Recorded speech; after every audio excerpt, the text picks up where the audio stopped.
Picture this. It's an ordinary Tuesday. You're at work, at home, maybe picking up groceries. And then, in a single moment, everything shifts. A loud sound. The power cuts out. Your phone signal drops.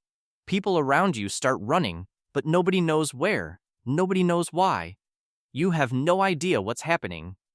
And you have 1 hour, maybe less, before the situation becomes much harder to control. This is not a movie. Scenarios like this have played out in cities all over the world. Earthquakes, blackouts, civil unrest, infrastructure failures. They don't send a calendar invite, they just arrive.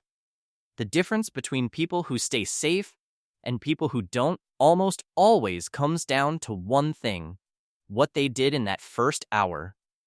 Here are 10 critical actions for those 60 minutes. This video is strictly for emergency preparedness and public safety education. 10. Control your phone. It's a tool, not a comfort blanket. The first thing most people do in a crisis, before they even stand up, is grab their phone. They start calling everyone they know. They open social media to see what's happening. They start filming. Here's the problem. Cell towers get overwhelmed within minutes of a mass emergency. Everyone in the city is doing the exact same thing you are. Networks crash. Calls don't connect. And while you're staring at a loading screen, your battery is disappearing. So here's what you do instead. Turn off location services immediately. This protects your privacy and saves battery. Send one single short message to your most important contact. Something like, "I'm safe, I'm at this location, I'll check in when I can." Then, put the phone down. Switch it to low power mode. Disable Wi-Fi and Bluetooth if you're not using them. Your phone needs to last hours, possibly the entire day. Treat every percentage of battery like cash you can't get back, because in that moment, it is. 9. Don't freeze. Your brain will try to theirs. A well-documented psychological phenomenon called tonic immobility, essentially, the body's freeze response. When confronted with sudden, overwhelming threat, a large number of people simply stop moving. They stand there. They stare. They wait for someone else to tell them what to do.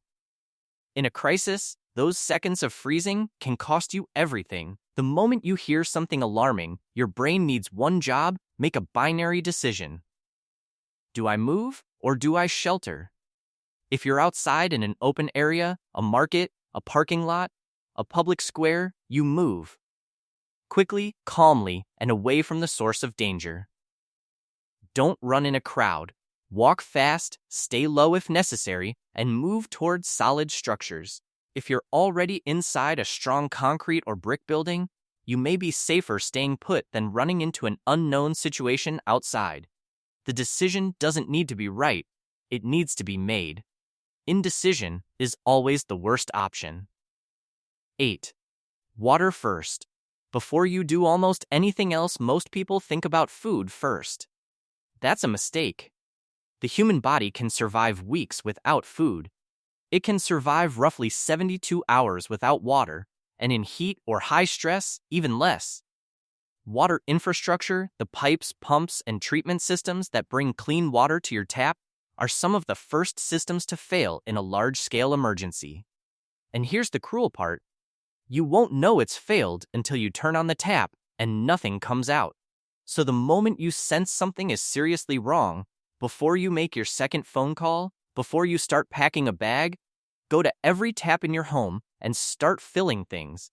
Bottles, pots, pitchers, your kitchen sink if it has a plug, your bathtub. A standard bathtub holds around 150 to 300 liters. That's potentially weeks of water for washing, flushing, and even drinking if you have purification tablets. This 3-minute action might be the single most valuable thing you do in that entire first hour. 7. Avoid main roads. They are traps in disguise. When people feel danger, their instinct is to flee. And when they flee, they all go to the same place, the main road out of the city. It's human nature. It's also a disaster. Within 15 to 20 minutes of a major urban emergency, primary highways and main roads become completely immobile. We've seen this in every major evacuation scenario in recent history. People abandon their cars. Emergency vehicles can't get through. Fuel runs out. And suddenly, hundreds of thousands of people are stranded, exposed, and helpless on the very road they thought would save them. Here's what you do instead. Right now, today, before anything happens, study the map of your area. Identify 2 or 3 alternative routes. Smaller residential roads, paths that run parallel to highways, routes that go through neighborhoods rather than around them. And if you have to evacuate on foot, know which direction takes you toward open land and which direction leads deeper into the city. That knowledge, prepared in advance, is worth more than any physical item in your go bag. 6. Grab your go bag the right way under extreme stress. The human brain defaults to familiarity and emotion. That's why people in house fires sometimes stop to grab their laptop, or their childhood photographs, or things that carry sentimental value. The rational brain shuts down. The emotional brain takes over. A go bag bypasses that entirely. It removes the need to decide in a moment when you cannot think clearly. A proper 72-hour emergency kit should contain at least 1.5 liters of water per person, high-calorie non-perishable food like energy bars or dried fruit, a basic first aid kit, a hand crank or battery-powered flashlight, physical cash in small denominations, photocopies of your essential documents including your ID and passport, a portable power bank that is kept charged at all times, and any critical medication. Keep this bag in one fixed, accessible location and make sure everyone in your household knows exactly where it is. When the moment comes, you don't pack. You don't decide. You grab the bag and you move. That's the entire point. 5. Lock down your home. Make it look empty. If leaving isn't safe or possible, your home becomes your survival space, and your primary strategy shifts from escape to concealment. Lock every entry point, doors, windows, gates, everything. This sounds obvious, but in a panic, people forget. They leave a side door unlocked or a ground floor window open. Close every curtain and blind so that from the outside, your home looks completely unoccupied. After dark, avoid bright lights near windows. Candlelight in a back room is acceptable. A brightly lit front room is an advertisement. Turn down the volume on everything. Televisions, music, conversations, sound travels, especially at night when the city is quieter than usual. A home that appears empty is a home that gets passed over. That invisibility is your protection, and it costs you nothing to achieve it. 4. Find your safest room, not your most comfortable one. Most people shelter in their bedroom or living room because that's where they spend time. But these rooms are usually the most dangerous. They have large windows, exterior walls, and high ceilings. The safest room in almost any building is an interior room with no windows, surrounded by as many walls as possible. A bathroom, a hallway, a walk-in closet or storage room. These spaces have multiple structural layers between you and the outside. If there is an explosion, flying debris, or structural damage to the building, those layers matter enormously. Get low to the floor, stay quiet and put your back against an interior wall rather than an exterior one. Stay in that room until you have confirmed, reliable information that it is safe to move. Comfort is not the priority here. Safety is. 3. Know where your family is. Have a plan. Already separation is one of the most psychologically devastating outcomes of any emergency, and it is almost entirely preventable if you plan before it happens. Sit down with your family today and agree on 2 things: a primary meeting point and a backup. The primary could be your home. The backup should be somewhere outside your immediate neighborhood, such as a relative's house, a community center, or a school. Also agree on a check-in schedule. If you get separated, Agree to try making contact at specific times, for example, 2 p.m., 6 p.m., and 10 p.m. Consistent windows of communication prevent people from constantly trying to call and draining battery on both ends. When you do communicate, keep it to 3 pieces of information. I am safe, I am at this location, and this is my next move. That's it. A preset plan eliminates panic and confusion at exactly the moment you can least afford either. 2. Ignore the noise. Verify before you react. Within minutes of any crisis, your phone will be flooded. Voice notes, forwarded videos, screenshots of social media posts, messages in all caps claiming things have been confirmed. Almost none of it will be accurate. In every major emergency that has been studied, misinformation peaks in the first 2 hours, precisely when people are most scared and most likely to act on false information.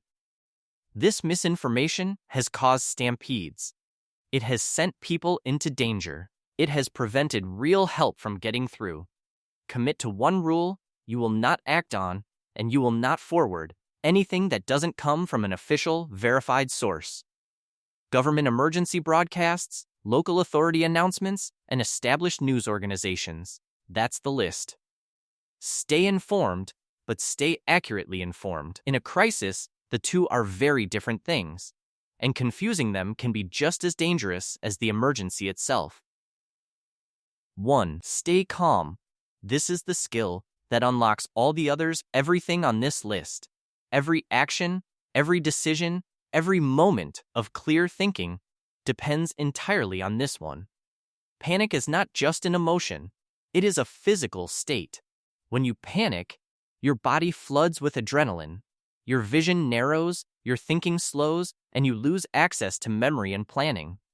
You react instead of respond. And in a crisis, reacting without thinking is how situations get worse. Calm is a skill, and like any skill, it can be practiced. When you feel panic rising, and in a real emergency you will, stop moving for 5 seconds. Breathe in slowly for 4 counts, hold for 4, and breathe out for 4. Do it twice. That's not a relaxation exercise. That's a neurological reset that pulls you back from the edge of fight or flight. Then ask yourself one question: what is the single most important thing I need to do right now? Not 10 things. 1. Do that thing. Then, ask again. Survival has never belonged to the strongest or the fastest. History shows, again and again, that it belongs to the calmest. Chaos doesn't schedule itself. It doesn't wait for a convenient moment or care how unprepared you feel. But here's the truth. Preparation doesn't require months of training or expensive equipment. It requires knowledge and the decision made in advance to act on it. The 10 actions in this video cost you nothing today. But in the right moment, they could change everything. So ask yourself honestly, right now, if something happened today, in the next hour, would you know what to do? If the answer isn't a confident yes, then this was the right video to watch. Stay prepared, stay calm, and take care of the people around you.